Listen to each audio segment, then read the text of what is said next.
Cooperativa Agricola Volpago offre carne fresca di prima qualità. Ci trovi a Volpago del Montello, Pieve del Grappa, Tre Baseleghe e presso lo spaccio del contadino a Dolo e Massanzago. Bentrovati al meteo. Perturbazione in transito, tempo più variabile sul nostro territorio. Il dettaglio di venerdì 10 marzo. Sul Veneto avremo una spiccata instabilità con cielo al mattino irregolarmente nuvoloso e con possibili precipitazioni sparse e intermittenti. Tendenza poi a miglioramento nella seconda parte della giornata. Temperature stazionarie, minime tra 5 e 8 gradi, massime tra i 14 e i 18 gradi. Ci spostiamo ora sul Friuli Venezia Giulia, dove il cielo sarà coperto con piogge deboli e moderate, specie verso est.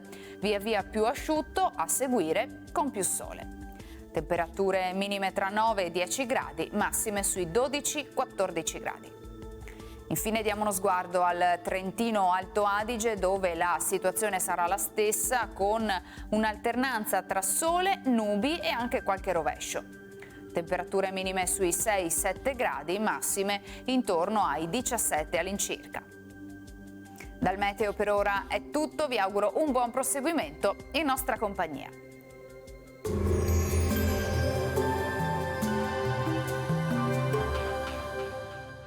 Cooperativa Agricola Volpago offre carne fresca di prima qualità. Ci trovi a Volpago del Montello, Pieve del Grappa, Tre Baseleghe e presso lo spaccio del contadino a Dolo e Massanzago.